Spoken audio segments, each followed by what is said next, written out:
اخوان، السلام عليكم ورحمه الله تعالى وبركاته. نتمنى تكونوا بالف خير بصحه وعافيه انتم واحبابكم وجميع اللي عزيز عليكم.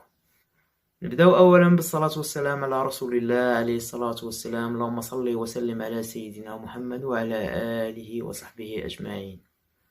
قبل ما نبداو ان شاء الله نطلب منكم انكم ديروا واحد لايك لهذا الفيديو هذا وتخليوا لي شي تعليق. اللي ما مشتركش بطبيعه الحال يشترك.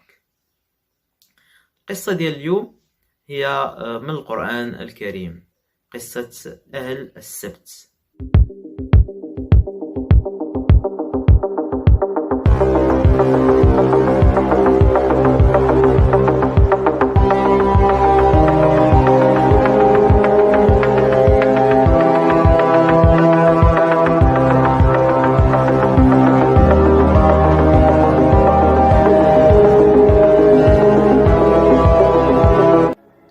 أهل السبت هما واحد القبيلة ولا واحد القوم كانوا كيعيشوا في قرية قرب البحر.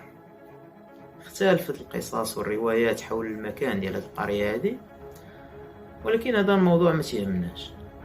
اللي كيهمنا هو ان هاد القوم هادو كانوا من اليهود، كانوا كيعيشوا بحكم انهم قرب من البحر، فهما كانوا كيعيشوا على الصيد واستخراج خيرات البحر. كانوا هاد القوم هادو عندهم يوم في الاسبوع مخصص للعباده، ما كيديروا فيه حتى حاجه، ما تيخرجوش للصيد، ما تيخدموش، ما تيبيعوا ويشريو، ما تيديروا والو في هذاك النهار. كيديروا غير التعبد لله عز وجل. هاد القوم هادو كانوا اختار لهم الله عز وجل من بعد اصرار منهم على يوم السبت. فهما كانوا في يوم السبت كما قلنا ما تيخرجوش للصيد، ما تيبيعوا ويشريو، ما تيديروا حتى حاجه، تيبقاو في البيوت ديالهم وتيتعبدوا الله عز وجل كيف ما جاء في الايه في سوره الاعراف.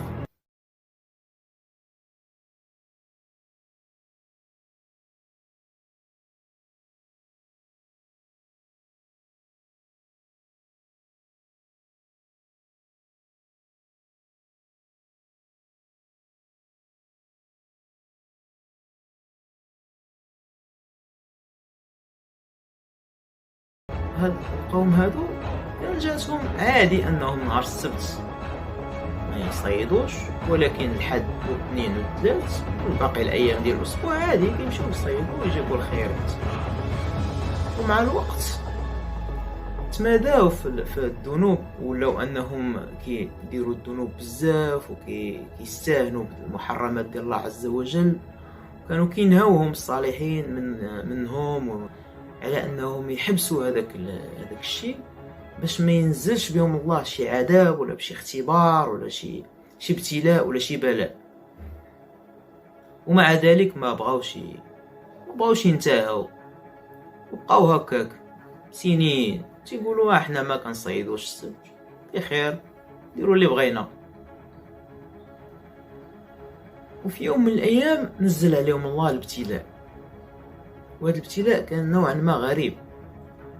كان هو انهم ملي كيخرجوا يصيدوا باقي ايام الاسبوع ما تيلقاوش الحوت كينداطر تيمشي للاعماق السحيقه ديال البحر، ما تيبقاوش لاقين حتى شي حاجه.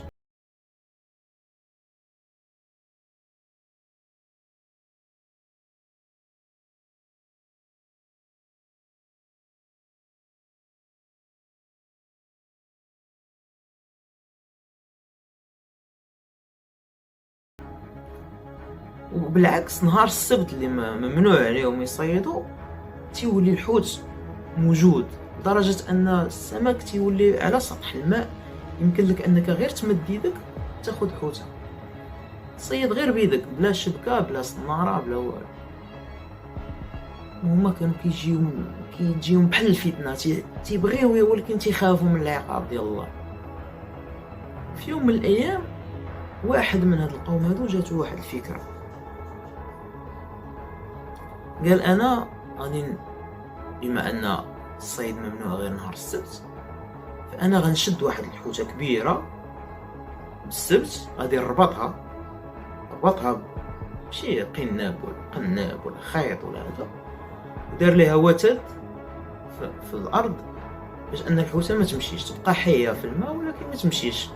وقال انا نهار الحد عاد باش غادي نجبدها، اذا انا غنكون ما تسميتش صيدت نهار السبت، غنكون تسميت صيدت نهار الحد.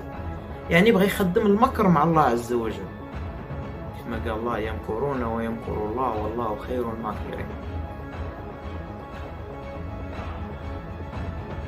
بالفعل دار هاد القضيه هادي، المره الاولى ما طرا والو، المره الثانيه ما طرا والو، المره الثالثه ما طرا والو. القوم ديالو كيشوفوه تيقولوا صافي مادام هو دارها عده مرات وما طرا والو حنا نديروها. ولاو تيشدوا السمك نهار السبت كيربطوه، ونهار الحد تيجبدوه ياكلوه، لدرجه انهم ولاو تيحفروا مجاري الماء ديال البحر، تيديروا ليه بحال الودان تيدخل فيها داك السمك وتيسدوا عليه. ونهار الحد كيجمعوا داك السمك كله وكيديوه ياكلوه. هنايا هذاك القوم ولا هذيك القريه تقسمت لثلاثه الفئات. الفئه الاولى هما اللي كانوا كيديروا داك الشيء، والفئه الثانيه كانت كتنهاهم، تتقول لهم اودي راه هادشي اللي كديروا فيه راه ما تيبغيهش الله عز وجل، راه منكر، يا ودي حبسوا علينا هادشي راه غادي ينزل بنا العذاب، دينا على الشيطان. واحد الفئه الثالثه كتقول لهم حنا ما شغلناش، اللي بغى يدير شي حاجه سيدي يديرها. كيف ما كنقولوا حنايا دابا كنقولوا اللي بغى الجامع راه هو، اللي بغى البار راه هو. يعني حتى هما بداو تيقولوا بحال ما هكا، تيقولوا اودي حنا ما سوقناش، حنا بعدا ما كنصايدوش، اللي بغى يدير شي حاجه يديرها. ومني كيصايدوا نهار الحد تيعرضوا عليهم تيمشيو ياكلوا معاهم عادي، ما تيقولوش لا راه دايرين المنكر. استمروا على هذا الحال مده طويله وما مستمرين، ما وقع عليهم والو. وبقاو هذوك الناس تينهاوهم تيقولوا ان الله يمهل ولا يهمل، ردوا بالكم راه غادي تسبوا لينا في شي عذاب، حبسوه قبل ما توبوا عباد الله توبوا. والاخرين تيقول لهم ودي حنا ما سوقناش شغلهم هذاك، والاخرين مستمرين في داك الصيد ديالهم بطريقه غير مباشره. هاد القبيله هادي كان من العاده ديالهم انهم واحد النهار تيتجمعوا تيديروا بحال الحفل، تيتجمعوا مع بعضياتهم. واحد النهار جاو هادوك الناس الصالحين اللي كانوا كينهاوهم مجموعين بحال هكا كيتسناو في الاخرين، كانوا شافوهم مشاو لديورهم. من بعد الصمت كيسمعوا من الجهه الاخرى اللي فيها هذوك الناس اللي كيصيدوا، كيسمعوا الصمت، ما كاينش الصقيع. المهم مشيو تفقدوهم، قالوا مشيو شوفوا مالهم شنو طاري، كيفاش هاد الناس هادو غبروا، ما كاين لا صوت لا والو، لا هادوك الناس اللي كيصيدوا ولا الاخرين اللي ما كانوش كينهاوهم تعجبوا ياك ما طرا لهم شي حاجه. مشاو عندهم الدار اللي حلوها، كيتفاجئوا مفاجاه كبيره، تيلقاو هاد الدار هادي عامره بالقرده، فيها كاع دوك مثلا الدار فيها 5 الناس كيحلوها تيلقاو فيها 5 القرده. مشيو للدار الاخرى تيلقاو فيها القرده، كيف ما قال الله في الايه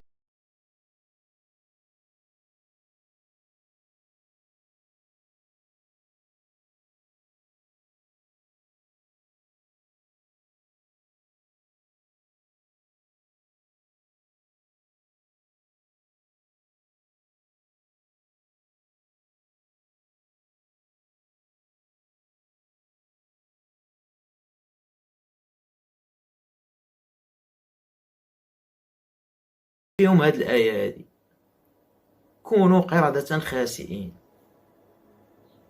بقاو بحال ما هكا، ولدرجه انهم تعرفوا على الاهل ديالهم هذوك اللي تحولوا قرادة، تعرفوا كيمشيو عندهم تيبقاو يحاولوا ما تيدويوش، ما تيلقاوش باش يدويو، ما عندهمش لسان حيت ولاو قرادة، ما عندهمش لسان، فقدوا الملكه ديال الكلام حيت القرادة ما عندهمش الامكانيه للكلام. وتيقولوا لهم الاهل ديالهم الم ننهاكم زعما واش ما نهيناكمش على هذا الشيء اللي كديروا فيه. حدهم هما تيديروا براسهم يطعطئون برؤوسهم زعما راه صافي، وكان حل بهم العذاب وبقاو هكاك كاين شي علماء تيقولوا 3 أيام، شي علماء تيقولوا أكثر، شي علماء تيقولوا أقل. صافي هو ما يموتوا كاملين، مسخهم الله كاملين. يعني تماداو في الذنوب ديالهم، وما كانش عندهم حتى هذيك تأنيب الضمير ولا داك الخوف من الله عز وجل، والخوف من الانتقام ديال الله عز وجل، والخوف من المكر ديال الله عز وجل. صافي ارتاحوا، قالوا مادام الله ما عذبناش فراه صافي ما كاينش مشكل. ولكن ان الله يمهل ولا يهمل.